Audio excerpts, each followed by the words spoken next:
옛사람을 벗고 새 사람을 입자라는 이런 주제가 되겠는데요. 사람들은 버려야 될 불필요한 것을 많이 계속 가지는 경향들이 있습니다. 그래서 프랑스 속담에 이런 말이 있습니다. 그것은 순전히 숯덤뿌기냐 암덤뿌기냐의 싸움이다 하는 이런 속담이 있습니다. 근데 그 속담이 생겨난 배경이 이러하다고 합니다.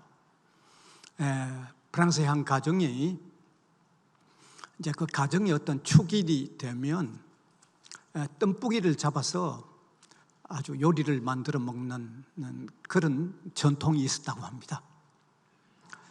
그래서 어느 해 또 그 축일이 되니까 남편이 뜸뿌기를 여러 마리 잡은 중에 숯뜸뿌기 한 마리를 아내에게 주면서 자, 여기 숯뜸뿌기 한 마리 줄 거니까 이거 가지고 맛 있는 음식을 만들라 그랬답니다. 근데 아내가 이 뜸뿌기를 한 마리 들고 보니까 숯뜸뿌기 같지 않고 암뜸뿌기 같아요. 그러니까 여보 이게 어디 숯뜸뿌기 이게 암뜸뿌기지 이래 된 거죠. 그러니까 남편이 뭐 숯뜸뿌기라고 그러면 숯뜸뿌기로 알면 되지 또 왜 말이 많아요 이래 된 거예요. 그러니까 아내는 아니 암뜸뿌기 가지고 암뜸뿌기 하는데 뭐 그렇게 그러다가 뭐 그냥 말다툼이 벌어져 버린 거죠. 네, 별게 아닌데 그러면 숯뜸뿌기면 어떻고 암뜸뿌기면 어떻습니까? 그렇게 숯뜸뿌기다 암뜸뿌기다 하다가 이제 두 사람이 아주 언쟁을 벌이다가 나중에 막 주먹이 서로 오고 간 거예요. 네. 아 참네. 그래도 끝까지 아내는 이게 어디 암뜸뿌기지 맞으면서도 암뜸뿌기 이래 된 거예요. 네. 그러다가 막 나중엔 지쳐가지고 지나갔어요. 근데 그 다음에 그 축일이 또 됐는데 남편이 숯뜸뿌기 한 마리 잡아가지고 또 전해주면서 아 여보 작년에 우리 뜸뿌기 때문에 싸웠죠 이래 된 거예요. 그러니까 아내가 아니 그거 안 싸울 수 있었어요. 암뜸뿌기 가지고 숯뜸뿌기라고 하는데 그게 안 싸울 수 있었어요 이래 된 거예요. 그러다가 또 싸움이 또 붙은 거예요.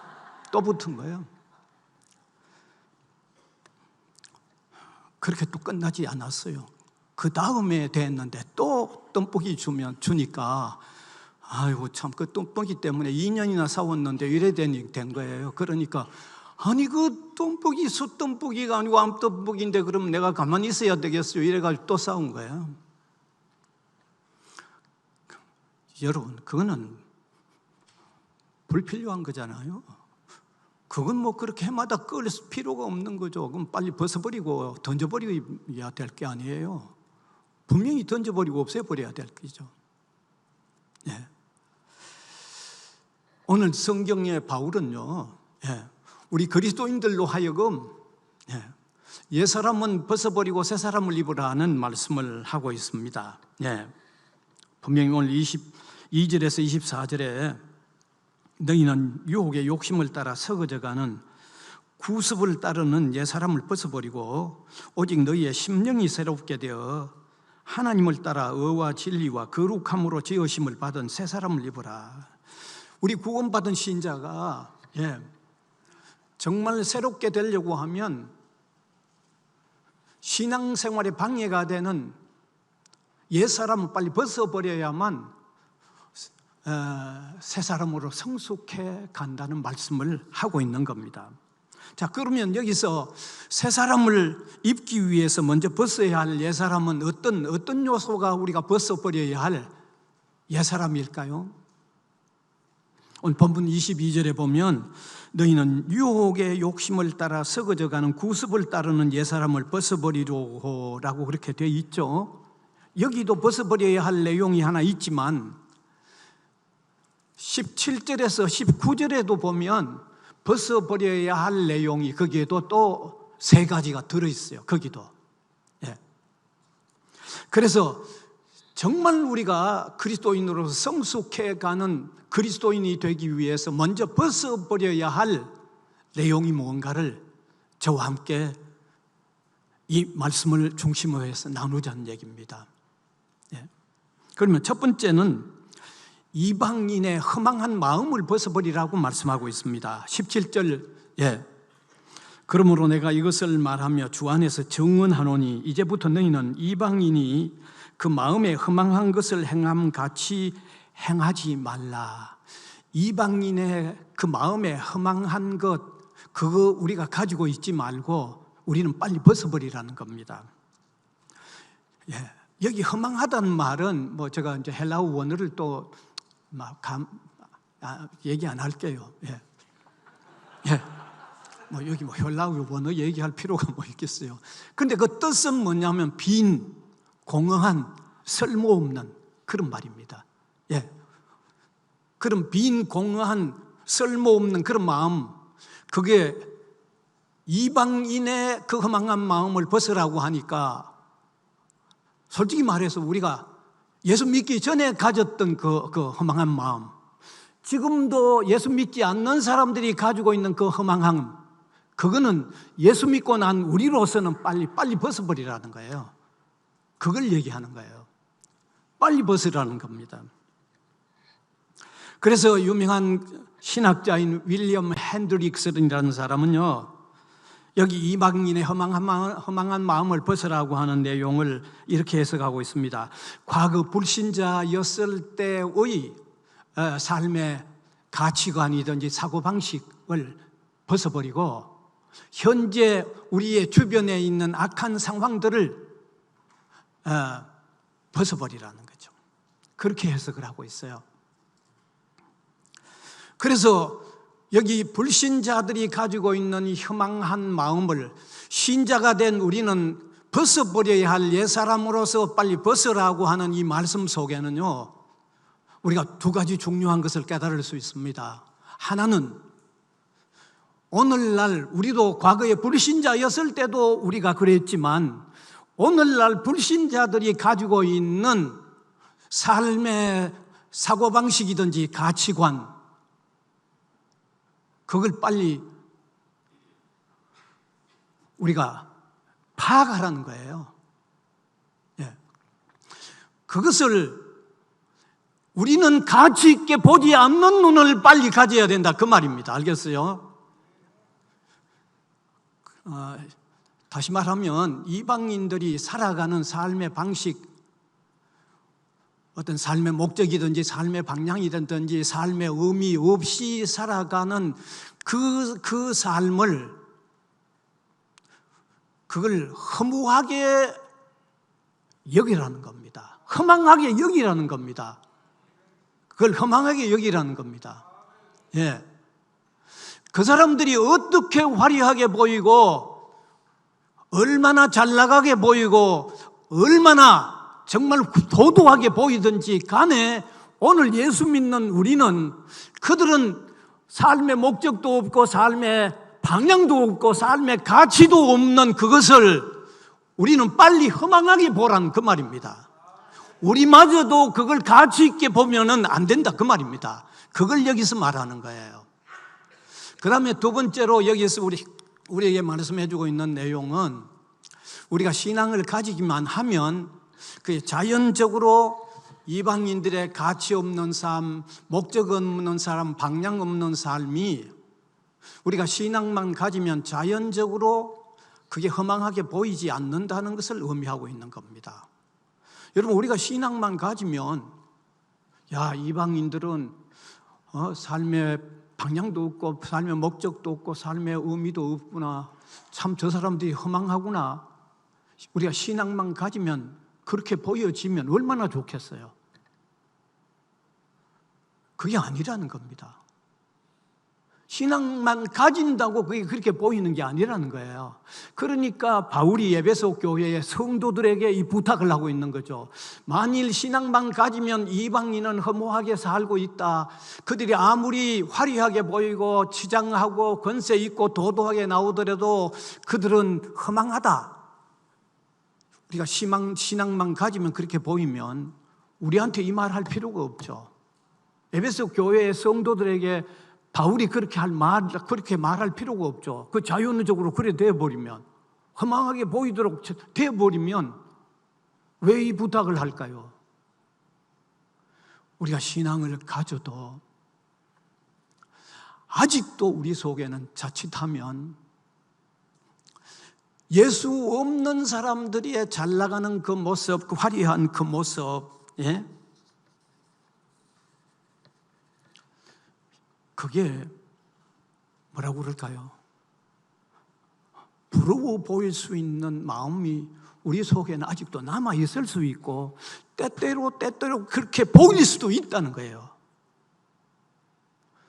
여러분, 제가 우리 신앙인들을 얼마나 많이 대하고 있지 않습니까? 우리 목사님도 신앙인들 수없이 많이 대하지만은, 교회에 나온다고 해서 신앙 가졌다고 해서 그 신앙인이 하나같이 모든 신자가 다, 야, 이방인들은 정말 참 허망하게 사네. 야, 저렇게 살아가 되겠나? 다 그렇게 봅니까? 아니잖아요. 우리가 교회에 나오고 신앙생활을 한다고 하면서도 때때로 야, 예수 믿는다고 하는 내가 오히려 저 사람들보다는 못 살구나 하는 어떤 이런 마음을 가질 수 있다는 거예요. 그 마음을 빨리 벗으라는 거죠. 그 마음을 벗으라는 그 말이에요.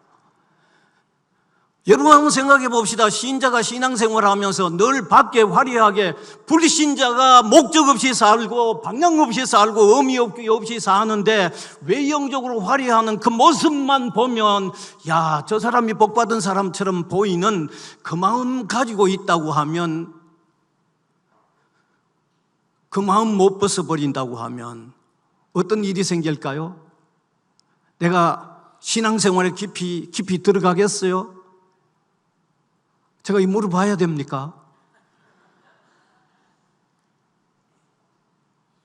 그래서 여기 이방인의 허망함을 벗으라는 말은, 이방인 그들은 어떻게 보이더라도, 신앙이 없는 사람은 어떻게 보이더라도 그들의 삶은 허망하게 볼 수 있도록 하는, 다시 말하면 그렇게 보는, 이방인의 삶은 허망하지 않게 보이기 때문에, 실제는 허망한데 허망하지 보이지 않기 때문에 거기에 어떤 부러움이든지 하는 그런 마음을 빨리 벗으라는 그 말입니다. 그게 우리가 벗어야 할 옛사람의 한 종류입니다. 이건 정말 중요하죠. 그래서 오늘 저는 여러분들에게 말씀드리고 싶어요. 하나님의 말씀을 따라서 불신자의 삶은 어떻게 보이더라도 허망한 삶이라는 잣대를 마음에 가질 수 있기를 바랍니다. 그들이 허망하지 않다고 보는 그 사고방식을 빨리 벗어버려야 됩니다. 그거 아니면 여러분이 신앙생활 안에 깊이 못 들어갑니다. 들어갈 수가 없죠. 교회는 나오는데 늘, 야, 저 사람들이 더 잘 사네, 멋있게 사네, 어떻게 보면 저 사람들이 행복하게 사네라고 하는 그 마음이 있어가지고는요, 주님을 진실로 따를 수 없기 때문에 그렇게 보는 그 마음을 벗으라는, 쉽게 말하면 바로 그 내용이에요. 여러분, 주 안에서 사는 우리가 가진 생명의 떡보다도 불신자들의 손에 있는 파멸의 떡이 더 좋게 보이면 그 사람은요, 신앙인으로서 벗어야 할 옛사람을 잘 못 벗습니다. 알겠습니까? 잘 안 벗어집니다. 우리가 입고 있는 그리스도의 의의 옷이 불신자들이 감고 있는 파멸의 옷보다 좋게 보이지 않고, 그들이 입고 있는 파멸의 옷이 화려하게 보이면 우리가 벗어야 할 옛사람이 안 벗어진다는 것을 아시기 바랍니다. 예? 이거 정말 중요해요, 이거. 예.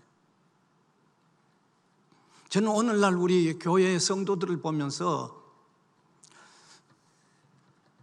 이런 이방인들의 허망함을 허망하게 여겨보는 마음이 없는 신앙의 사람들이 늘 두 발을 걸치고 신앙생활해요.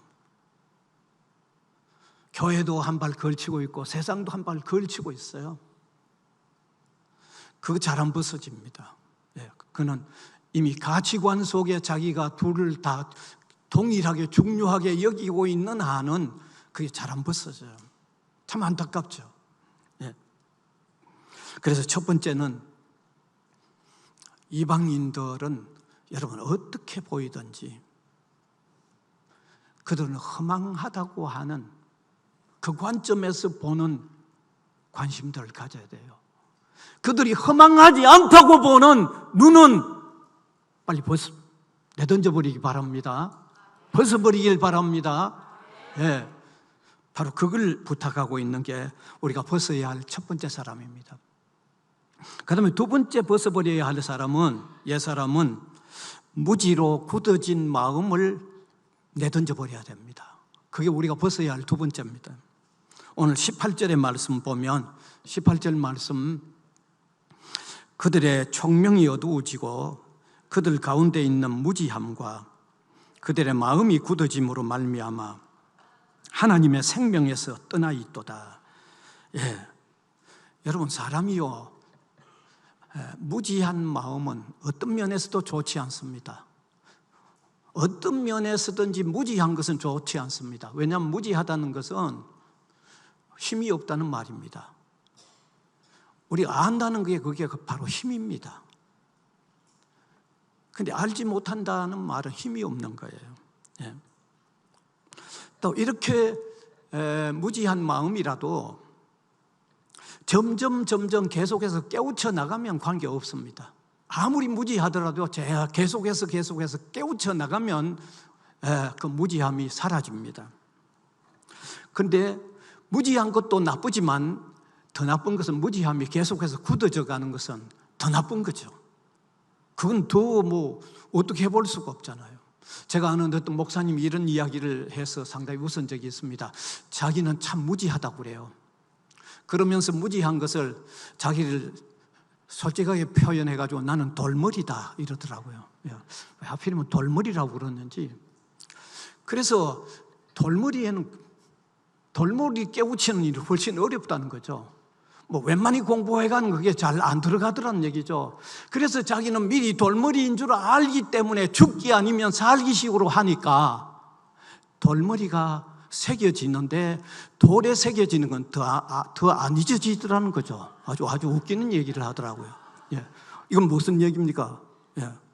아무리 무지하더라도 계속해서 깨우치면 그 변화가 온다는 그 말을 하기 위해서 돌머리는 배우기는 어려워도 죽기 살기로 하니까 뒤에는 돌에 새겨진 건 다 더 잘 안 잊어지더라고 그렇게 표현한 거죠. 여기 굳어졌다. 이건 무슨 말을 하는가 하면 프로시스라는 말인데 프로스라는 돌이 있어요. 그런데 그 프로스라는 돌은 대리석보다도 더 단단한 돌을 프로스라고 그래요. 그러니까 여기 무지로 굳어졌다는 말은 대리석보다도 더 단단하게 굳어졌다는 그런 말이죠. 그 다음에 또 여기 원어의 프로시스라는 말의 그 다른 하나의 뜻은 사람이 이게 뼈가 부러졌는데 그게 다시 붙기 위해서 그게 액이 나온다고 그래요. 부러진 그 사이에. 그때 부러진 그 사이에 나오는 액이 굳어지면 이게 원래 상태보다 더 단단하다는 거죠. 그런 의미를 얘기할 때 프로스라고 굳어졌다고 그렇게 표현한 거예요. 사실 저도 경험이 있습니다, 여러분. 저도 중학교 때에 다닐 때에 이 마당에서 복싱 그룹을 끼고 이렇게 복싱한다고 이렇게 장난을 하다가 뒤에 개가 있는 줄 모르고 뒤로 물러서다가 뒤에 넘어졌는데 그때 왼쪽 팔이 부러져 가지고 한 달간 깁스를 했어요. 나중에 풀 때 의사가 해주는 얘기가 부러진 부분, 그 부분은 이게 굳기 위해서 나오는 액체가 있는데 이거 붙어놓으면 원래보다 더 단단하니까 걱정하지 말라고 이러더라고요. 뭐 그러고는 그 자리에 다시 부러진 적이 없습니다. 아마 더 단단해졌겠죠. 근데 여기 무지로 굳어졌다고 할 때 굳어졌다는 의미가 원래의 의미가 그런 뜻입니다. 그러니까 이게 보통 굳어진 게 아닌데, 그러면 여기 본문에서 여기 굳어졌다고 할 때 무엇에 대해서 굳어진 것을 얘기하고 있는가 하면, 신학자의 얘기들 좀 해야죠. 존 스토드라고 하는 사람은 하나님께서 알려주신 진리에 대하여 굳어져 있는 마음 상태, 그걸 벗으라고 하는 내용이라고 설명하고 있습니다. 진리에 대하여 굳어져 있는 마음 상태, 그걸 벗으라는 겁니다. 다시 말하면 과거에 하나님의 진리를 알지 못한 상태로 있었을 때 진리를 뭐 아무런 것도 아닌 것처럼 여겼고, 또 과거에 우리가 불신자였을 때 무조건 진리를 거절하는 마음의 상태로 지냈는데 그 마음을 지금도 가지고 있으면 안 된다는 거예요. 그걸 빨리 벗으라는 거죠. 그러니까 여러분 솔직히 그랬잖아요. 우리가 과거에 예수 그리스도를 알지 못했을 때 우리가 진리를 진리로 인정도 안 했죠. 인정했어요. 인정 안 했으니까 그때 안 믿었죠. 그러니까 인정을 안 하니까 진리에 대해서 알고 싶어도 안 하고 알려고도 안 했고, 누가 진리에 대해 얘기해 주어서도 아따 그거 정말 웃기는 얘기하는 정도로만 지냈죠. 그런 자세를 지금 빨리 벗으라는 겁니다. 그 자세를 벗으라는 거예요. 그 자세를. 그걸 벗어야만 새 사람으로 계속해서 변화되어 갈 수 있다는 거예요. 그거를. 여러분, 저는 우리 목사님도 성도들을 많이 늘 대하기 때문에 잘 알지만은, 교회 나오면서도 아직도 진리에 대하여 마음문을 활짝 열지 못하고 자기의 선입관으로 대하는 사람들이 있고 자기 합리성 가지고 대하는 사람들이 교회에 나오면서도 여전히 있습니다. 알겠어요? 여전히 있습니다. 저는 대학에 있기 때문에 대학의 소위 지성인들이라고 하는 사람들 중에 교회는 나오면서 말씀을 대하는 태도는요, 그대로 자기 합리성, 자기 가치관, 자기 어떤 생각들을 그대로 가지고 있으면서 교회는 다니는 사람들을 제가 늘 보고 있기 때문입니다. 여러분들 중에는 없는지 모르겠어요. 그 자세, 그 사고방식을 빨리 벗으라는 거예요. 벗으라는 거예요. 여러분, 제가 말할 필요가 없잖아요.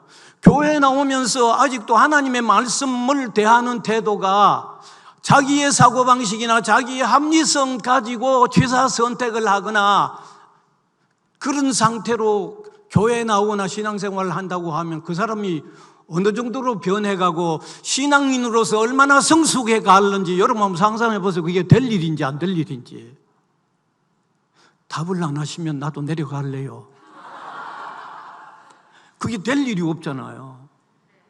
아니, 말씀은 듣는데 자기 사고방식 가지고 자기 가치관 가지고 자기 합리성 가지고 늘 들으면 어떻게 그 사람이 변화돼 가겠어요?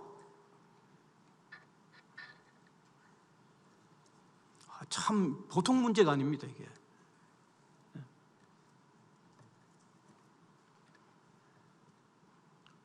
어떤 사람은요, 교회는 다니면서 내가 교회 다니는 것만 열심히 하면 되지,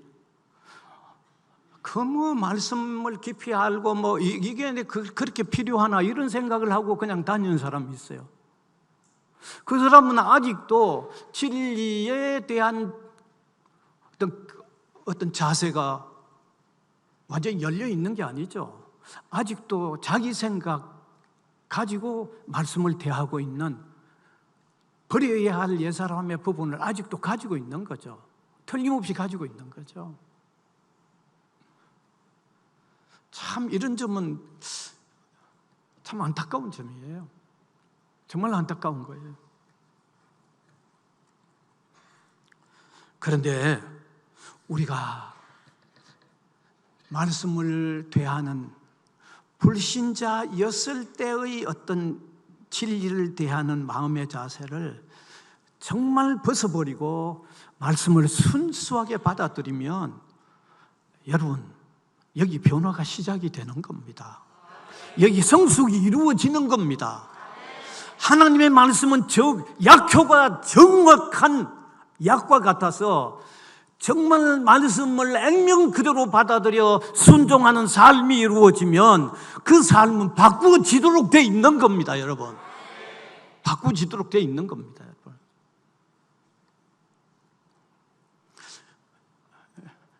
그래서 이런 이야기가 있죠. 어떤 자매들 두 사람이 함께 오랫동안 같이 지내면서, 여러분, 자매 두 사람이 함께 지내는 그게 쉬운 것 같아도 안 쉽습니다, 여러분. 까다로운 자매 둘은 만나 놓으면요, 아마 너무 까다로운 그런 어떤 생활을 같이 하다가 한동안 떨어져 지냈어요. 그런데 그 사이에 동생이 예수 그리스도를 믿은 거예요. 그리고 다시 사는 기회가 됐는데 언니가 하는 말이, 내가 그 떨어진 사이에 내가 어떤 일이 일어났는지는 모르지만 내가 전에보다는 너와 지내는 게 이렇게 좋아질 줄 몰랐다고 얘기하더라는 거죠. 여러분, 이런 변화가 어디에서 왔겠어요? 말씀을 진지하게 받아들이는 데서 일어난 변화죠. 우리가 말씀을 진지하게 받아들이면 거기는 말씀 받아들이는데 무지했던 그 벗어야 할 사람들 벗어버리고, 그게 벗어야 할 우리의 옛사람인데 그걸 벗어버리고 말씀을 순수하게 받아들이면 반드시 변화가 옵니다.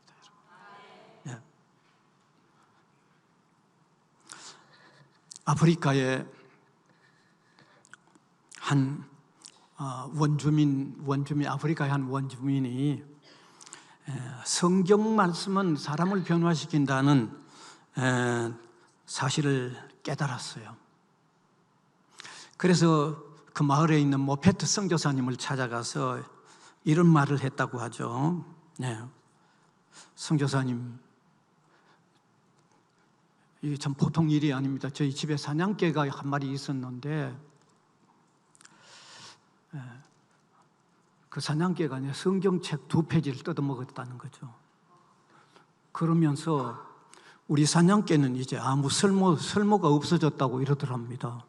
그러니까 선교사님이 이해가 안 돼서, 아니 그게 무슨 뜻이냐고 하니까 내가 들었는데 아무리 악한 사람이라도 성경을 이렇게 받아들이면 사람이 온순해진다는 얘기를 제가 들었는데, 우리 개가 이 성경을 2페이지나 뜯어먹어서 이제는 온순해져서 사냥을 못할 게 아닙니까?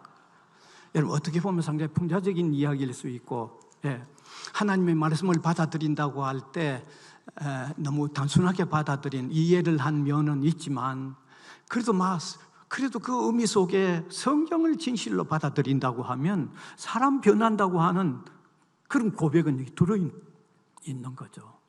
분명히 포함되어 있는 거죠.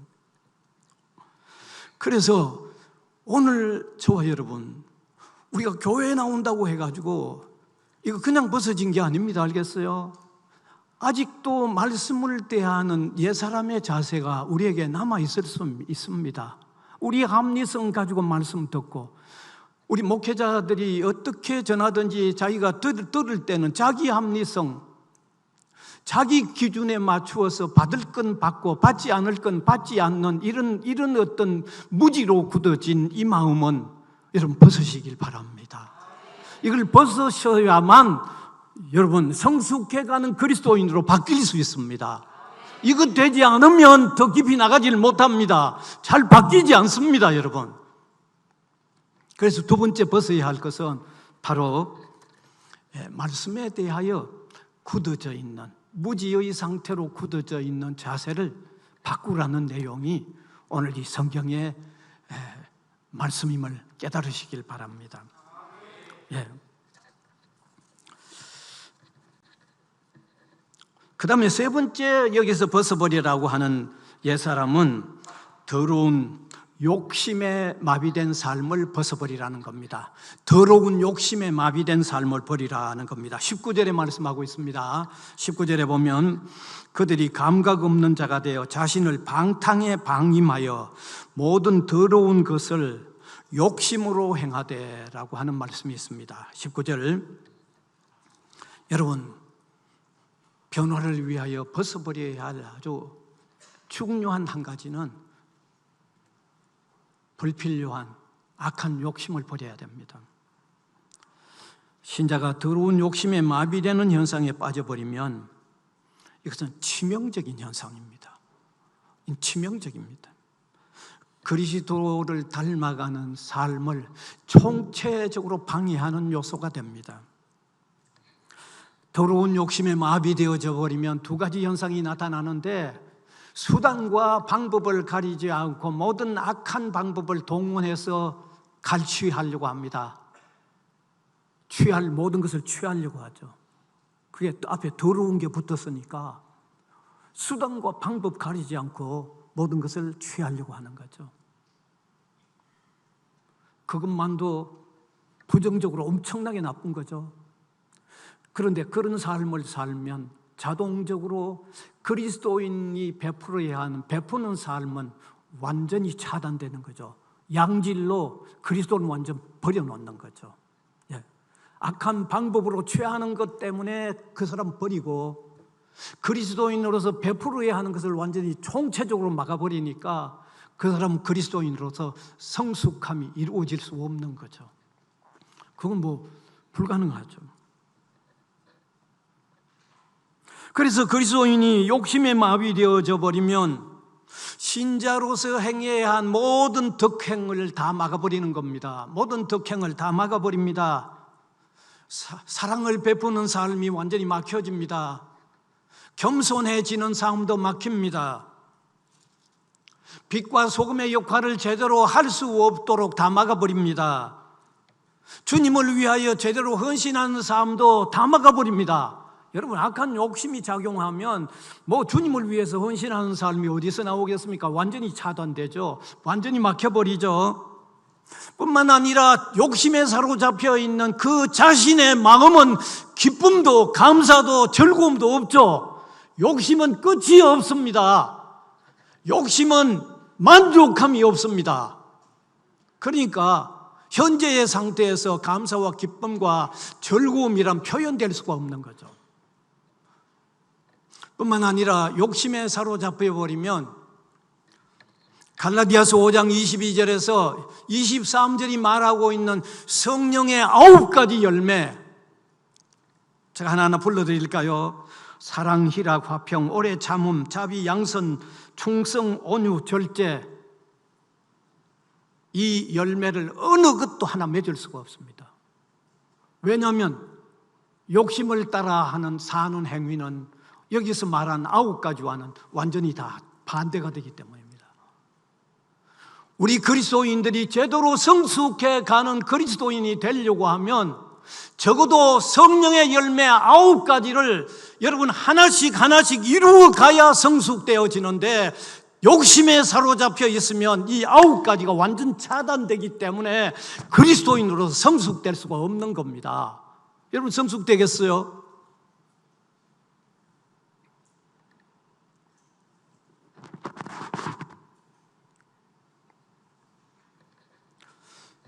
그러니까 이건 욕심에 사로잡혀 있는 그리스도인은 우리가 빨리 벗어야 됩니다. 빨리 벗어야 됩니다, 여러분.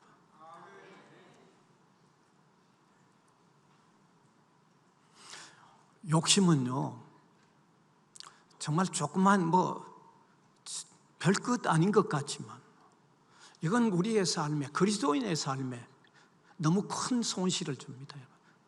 너무 큰 손실을 줍니다. 러시아의 문호인 톨스토이가 재화의 근원이라고 하는 아주 의미 있는 단편 작품을 내놓은 적이 있죠. 어느 마을에 두 가정이 아주 참 절친하게 친하게 잘 지냅니다. 성씨만 다를 뿐이지 형제와 다를 바 없이 아주 잘 지냈어요. 그런데 한 번은 동편 집에 닭이 그 서편 집에 닭 그 우리에 가서 알을 낳은 거예요. 근데 그걸 또 누가 봤는가 하면 동편 집에 아이가 닭이 알을 낳고 꼬꼬댁하고 나누면서 자기 집에 온 걸 본 거예요. 그런데 이 서편 집에 아주머니가 달걀을 찾다가 없었는데 마침 아이가 우리 닭이 동편 집에 그 닭장에서 알을 낳았다고 얘기를 하니까 그 말을 듣고 이 동편집 아주머니가 서편집에 그 절친한 집에 찾아가서 그 달걀 한번 찾아보라고 하니까 언니네 집에 닭이 왜 우리 집에 알을 낳겠냐고 우기는 거죠. 그럴 리가 없다고. 그 아이가 그 닭 알을 낳고 꼬꼬닥꼬꼬닥하고 와서 우리 집에 오는 걸 봤다고 하는데도 그럴 리가 없다고 그렇게 다투다가 그냥 두 사람이 마주 언쟁이 깊어져 가서 싸운 거예요. 그 싸움이 깊어진 거예요. 막 험한 말 가다가 그냥 막 머리 땡기고 막 싸움이 엄청 큰 싸움이 되니까 어떻게 됐어요? 양편 집에 이제 그 남자들이 와 싸움 말리러 왔는데 상황을 보니까 이 말릴 상황이 아니고 각각 자기 편을 들어야 되는 싸움이 되다 보니까 두 사람의 싸움이 남자들 싸움이 된 거라. 엄청 아주 막 심하게 싸운 거예요. 그러니까 양편이 너무 억울해가지고 법정에 고소를 했는데 이 고소 사건이 빨리 끝나지 않은 거예요. 몇 년을 끈 거예요. 여름철에 막 일을 하다가도 막 법정에서 오라고 그러면 가야 되고 막 이렇게 비용이 엄청나니까 두 사람의 삶이 그냥 어려워진 거야. 형편없이 어려워졌어요. 그래서 가만히 생각해 보니까 이 동편집 아주머니가 가만히 생각해 보니까 너무 억울한 거죠. 밤에 서편집에 불을 질러버린 거죠. 그런데 그 불이 번져가지고 동편집 자기 집도 다 타버린 거예요. 이 소설 참 재밌죠. 다 타버렸어. 그러니까 양편집 마당에 멍석을 깔고 앉아서 한탄을 하면서 가만히 생각해 보니까 여러분 발단이 뭡니까? 달걀 한 개예요. 달걀 하나였다. 유명한 문호가 뭔가 우리에게 얘기해 주려고 하는 게 있죠. 욕심은요, 욕심은 우리가 난 크리스찬 신자가 아니라도 욕심은 좋지 못해요. 욕심은 좋지 못해요. 그런데 하물며 우리 그리스도인들이 욕심에 사로잡혀 있다고 하면 이건 벗어야 할 중요한 내용이라는 걸 깨달아야 돼요. 우리가 욕심은 빨리 벗어야 돼요. 제발 빨리 벗어야 돼요. 그리스도인으로서 정말 빨리 벗어야 할 세 번째 요소는 더러운 욕심이라고 하는 사실을 한번 깨달았으면 좋겠습니다. 그래서 오늘 이 시간에 벗어야 할 세 가지를 오늘 성경으로 통해서 깨달았는데 뭐였습니까? 첫 번째는 뭐였습니까? 하나는 공허한 옛사람의 사고를 벗어라. 이것은 쉽게 말하면 우리가 불신자였을 때 혹은 지금 불신자들의 그 삶이 어떻게 화려하게 보이더라도 그게 진정하고 가치 있고 복된 삶이 아니라고 보는 눈을 빨리 가지라는 겁니다. 그걸 가치 있게 보는 그 가치관을 빨리 벗으라는 거예요. 빨리 벗으라는 거예요. 여러분, 그러면요, 그리스도인 자신도 안 바뀌고 그리스도인 자신도 행복하지도 않아요. 이해가 됩니까? 불신자가 복되게 보이면 자신의 삶이 복되게 안 보이고, 자신의 삶이 가치 있게 안 보이고 복되게 안 보이면 그 사람은 빨리 안 바뀝니다. 알겠습니까? 대답을 별로 안 하시네. 그건 절단입니다. 그건 그리스도인으로서 성숙해가는 것을 차단하기 때문에 벗어야 돼요. 그 다음에 두 번째 벗어야 할 것은 뭐였습니까? 하나님의 말씀을 대하는, 진리를 대하는데 무지한 상태를 벗으라는 거죠.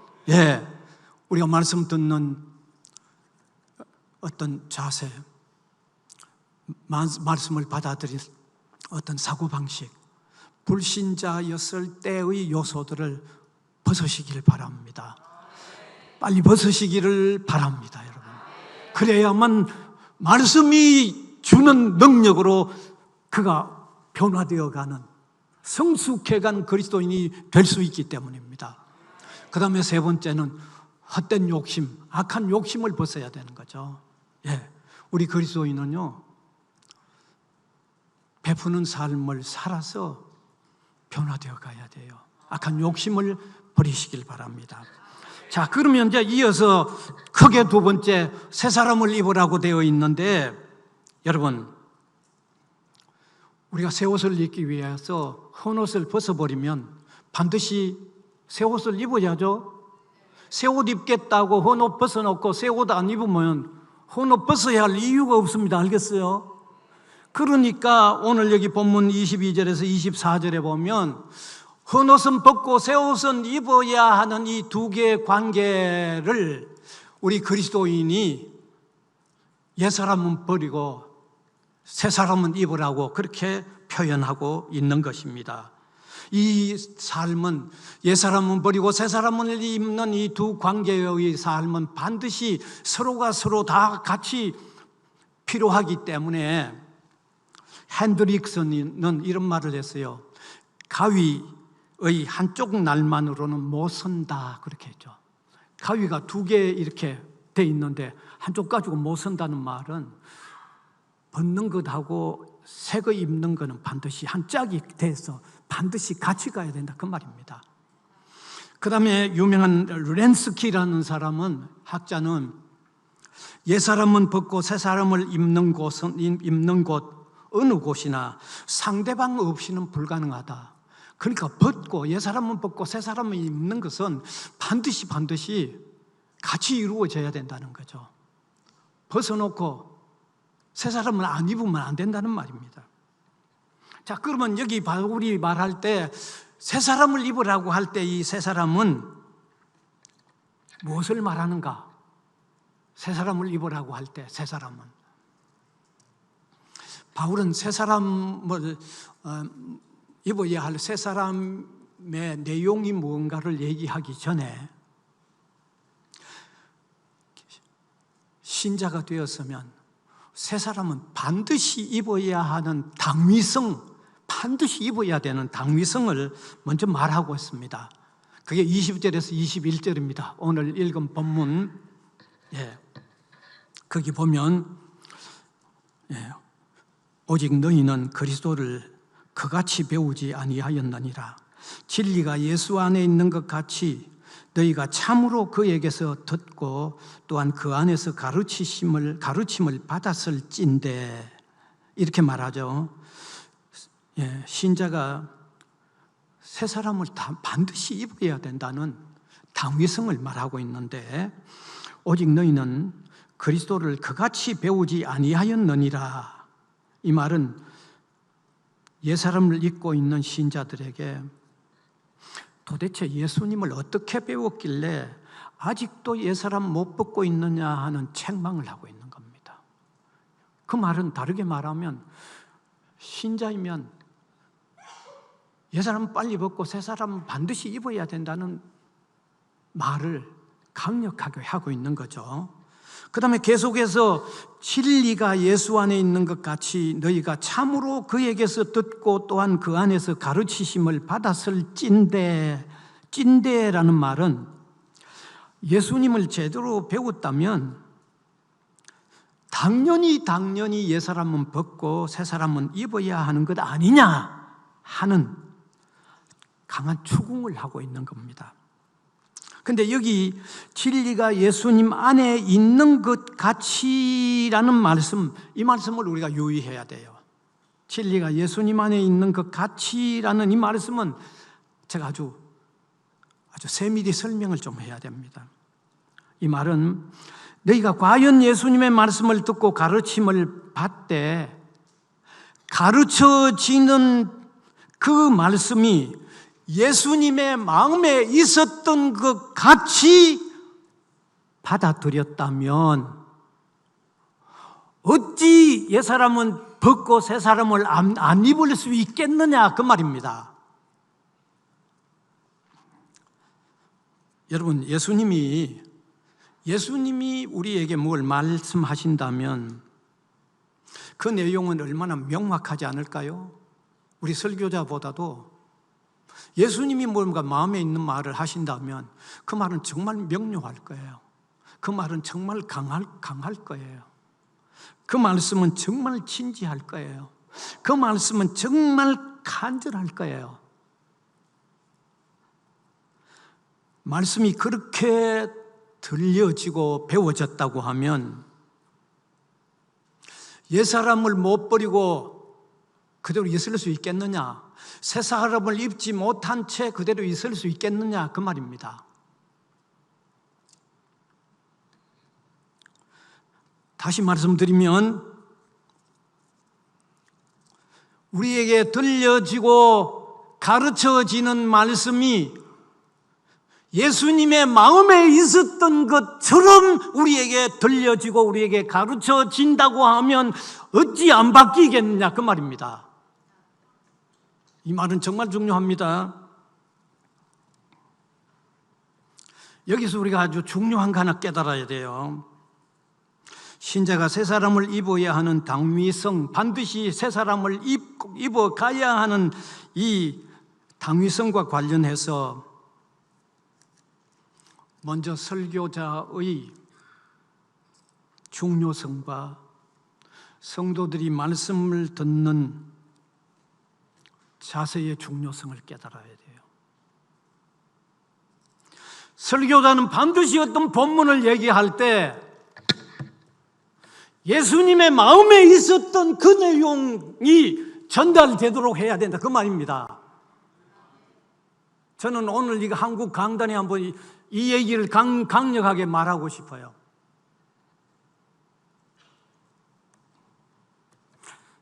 예수님이 어떤 본문을 우리에게 말씀하셨다고 하면 예수님이 그 말씀을 하실 때 예수님의 마음에 있었던 그 내용이 들려지도록 설교자는 그렇게 들려지도록 말씀 전해야 된다는 그 말이고, 우리 성도들의 말씀 듣는 자세도 그런 말씀을 사모하고 그런 말씀을 추궁해야 된다는 그런 말입니다. 수년 전입니다. 우리 교단의 지도자들이, 전국의 지도자들의 모임이 있었는데 제가 누구라고 얘기까지도 해야 되겠네요. 그래도 한국의 철학자요 신학자로 또 한국 교계에 또 제법 이렇게 바른 소리를 많이 하는 손봉호 박사님이 그 강사로 나오셔서 한번 개탄한 적이 있습니다. 한국 교회가 하나님의 말씀을 오늘 예수님이 여기 마음에 있었던 것처럼 전달하는 일을 한국 교회 강단이 그렇게 되고 있지 못해서 참 유감이라고 얘기를 하면서 어떤 목사님이 디모데전서 3장 15절에 진리의 기둥과 터라고 하는 이 본문을 가지고 이런 설교를 했다는 거죠. 기둥은 튼튼해야 된다, 첫째. 두 번째, 기둥은 곧 발라야 된다. 그 다음에 기둥은 무거운 것을 이렇게 얼마나 무겁든지 잘 받쳐줘야 된다. 그런 내용의 설교를 누가 했다면서 그게 그 본문하고 무슨 관계가 있냐고 까지 지적을 했어요. 그렇게까지 지적을 했어요. 여러분, 제가 참 이 얘기는 목회자들이 모인 데 가서 해야 되는데 죄송합니다만은 본문과 관계없이 그냥 예수님이 뭘 말씀하시면 그 본문에 예수님에서 마음에 하려고 했던 그걸 전해야 되는 거예요. 그게 진정한 설교예요. 오늘 한국 강단이 흥미만 있으면 되는 것으로 흘러가고 있는 걸 저는 정말 안타깝게 여깁니다, 여러분. 저도 우리 동기들 모이면요, 정말 얼마나 웃기는 사람인지 모릅니다. 잘 웃깁니다. 그런데 강단에서만은 제가 얼마나 진지한지 모릅니다. 강단은 그 본문을 읽었으면 그 본문을 말할 때 예수님의 마음에 그 말씀으로 통해서 하려고 했던 그거를 진지하게 찾아내서 전해주어야만 그 말씀으로 통해서 사람이 옛사람은 버리고 새사람은 입어지는 변화가 오기 때문에 오늘 성경 본문이 그렇게 말하고 있기 때문에 저는 정말 웃기는 사람일지라도 강단에서 제가 진지하게 할 수 없죠. 할 수밖에 없죠. 그리고 제가 말씀을 외치고 싶은 것은 한국교회 설교자들이 설교하는 숫자가 너무 많아요. 그러다 보니까 본문을 진지하게 연구하지 못할 수 있지만 최대한 본문의 의미를 바로 전달하려고 해야 하는 게 중요하다는 것을 우리 목회자들이 깨달아야 돼요. 그러면서 동시에 여러분들에게 말씀드리고 싶은 게 있어요. 재미만 있으면 중요한 게 아니라는 거예요. 재미만 있으면. 흥미있는 내용으로만 재미만 있으면 중요한 게 아니라는 자세를 바꾸시기를 바랍니다. 바꾸시기를 바랍니다. 본문이 정확하게 예수님의 마음에 있는 것처럼 전달되어지는 말씀을 사모해야만 한국 교회가, 한국 성도들이 변화가 되어져 가는 거예요. 여러분, 저는 이런 점에서 참 목회자들을 이제 교육하는 그런 어떤 교수로서 제가 지냈지만은 참 이런 점은 지금도 아주 강력하게 외치고 싶어요.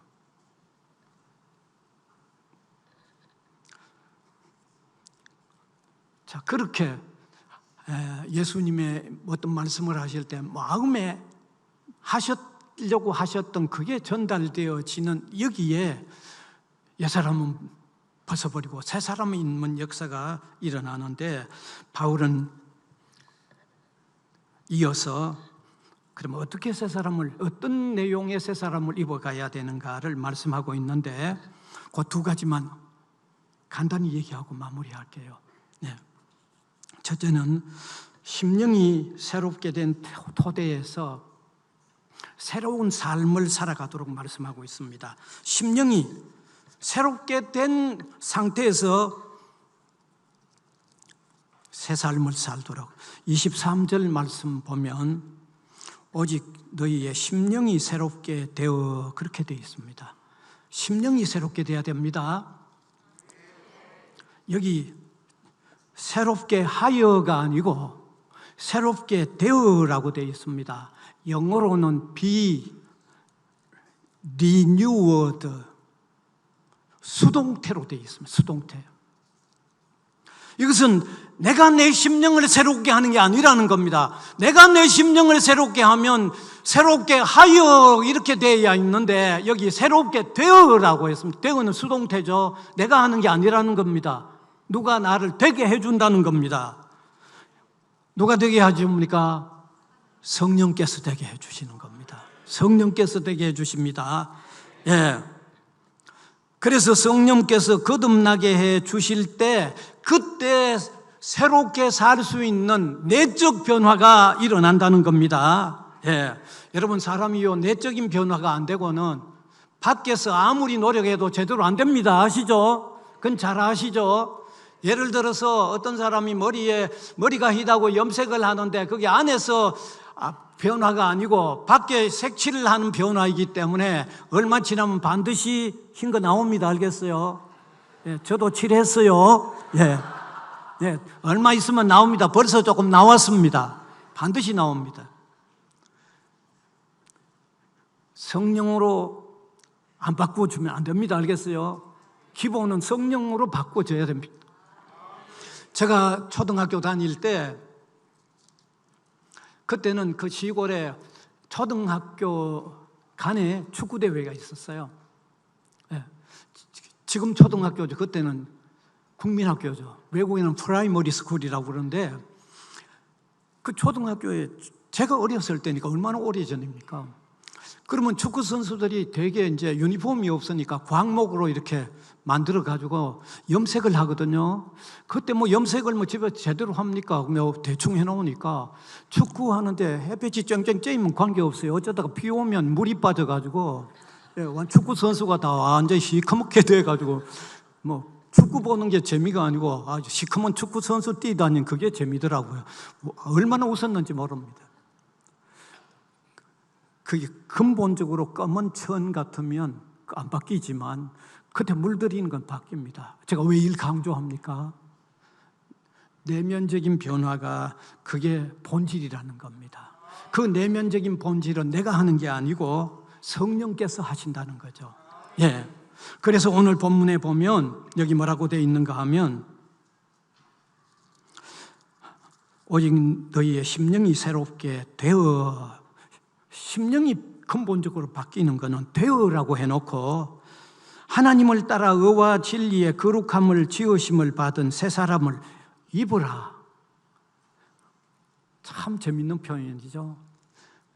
본질적인 변화는 성령께서 새롭게 되게 해주셔서 되는 거고 그 다음에 새 사람으로 열심히 살아가는 것은 내 힘으로 열심히 살아야 되는 거죠. 그러니까 다시 말하면 성령께서 나를 거듭나게 해 주실 때 거듭난 그 토대 위에서 바르게 새롭게 사는 일은 내 의지로 내 열심으로 정말 이루어 가야 된다는 그 말입니다. 예.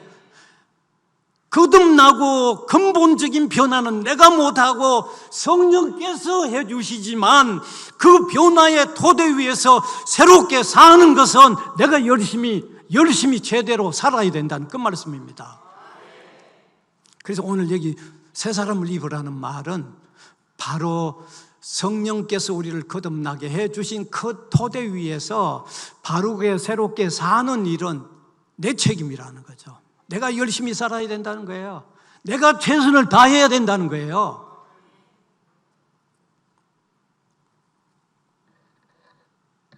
그래서 영국의 아주 복음주의 신학자 존 스토트라는 사람이 아주 재밌게 해석을 했는데 한번 따라 하시면 좋겠습니다. 성령께서 나의 심령을 새롭게 하여 끊임없이 새로워지도록 하는 마음을 받았다면 그러한 마음을 따라 자기 스스로도 능동적으로 새롭게 해 가야 하는데 이 두 가지 관계는 본질적인 관계이면서도 반드시 서로가 서로를 필요로 하는 관계이다. 의미를 잘 아시죠? 근본적인 변화는 성령으로 시켰는데 성령으로 근본적인 변화를 시켜진 그 토대에 따라서 거기에 맞추어서 하나하나 새롭게 살아가는 것은 우리가 열심히 살아야만 새 사람을 입어간다는 거예요. 여러분, 과연 우리가 그렇게 근본적인 변화 위에서 그런 새로운 삶을 살아가고 있습니까? 한번 이 시간에 곰곰이 생각해 보시길 바랍니다. 만일 그 토대 위에서 정말 우리가 한 가지 새롭게 살려고 내가 최선을 다하는 삶을 사는 사람은, 그 사람은 새 사람을 입어가는 사람이고 신자가 되었을런지도 모릅니다. 그 사람이 아니라 이 중에 신자가 되었을런지는 모르지만은 그런 관심이 없는 사람은, 새 사람은 입어가지 못한 상태에 있을는지 모릅니다. 그것은 여러 요인이 작용하죠. 그거는 벗어버려야 할 옛 사람을 아직 못 벗어버려도 그런 새 사람을 입어가는 하나하나의 진지한 어떤 삶을 못 사는 그런 요인이 있을 수 있다는 것을 아시기를 바랍니다. 저는 우리 한국 교회를 보면서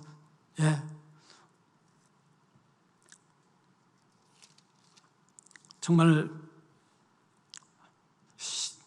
세상적인 어떤 관심, 욕심, 세상 화려함에 아주 절려 있으면서, 교회는 다니면서 그런 데 절려 있어서 진정한 성숙 변화가 제대로 나타나지 못하는 경향들을 참 보면서 안타깝게 여깁니다. 그러다 보니까 교회가 세상을 향하여 외쳐야 하는데 자칫 잘못하면 세상이 성도나 교회를 비평하는, 평가하는 이런 자리에 놓여 있는 게 오늘의 현실이 아닌가 하는 이런 안타까움을 가집니다. 제가 들은 아주 풍자적인 이야기 하나를 소개한다고 하면, 한 계란 장수가 작은 용달차에 계란을 가득 싣고는 이제 마을마다 다니면서 마이크로 계란을 사라고 외쳤습니다. 그런데 마침 오토바이를 타고 지나가던 한 경찰관이 그 계란을 파는 차가 너무 소란해서, 너무 시끄럽게 소란해서 차를 세우고는 이제 벌금 스티커를 끊겠다고 그랬어요. 그래서 이 계란 장수가 얼마짜리 끊겠냐고 물으니까 5,000원짜리를 끊겠다고. 아마 세월이 지났으니까 지금 5,000원짜리 그렇게 끊겠어요. 그래서 계란 장수가 이런 말을 하죠. 내가 현금을 드릴 거니까 스티커는 발부하지 말라고 얘기를 하고는 5,000원을 주려고 주머니를 찾아와서 꺼내보았는데 5,000원이 없어서 10,000원을 준 거죠. 그러면서 10,000원 주면서 5,000원 거스름돈 달라고 그랬는데 이 경찰이 오토바이 타고 그냥 간 거죠. 그러니까 차를 몰고 가는 계란 장수가 마이크를 켜고는 오토바이 타고 도망가는 경찰관 써라, 내 돈 5,000원 주고 가라, 이렇게 외치고 따라가더라는 거죠. 상당히 풍자적이죠. 바뀐 거죠. 오늘 자칫하면 우리 교회가요, 세상 사람들로부터 비난을 받을 수가 있습니다.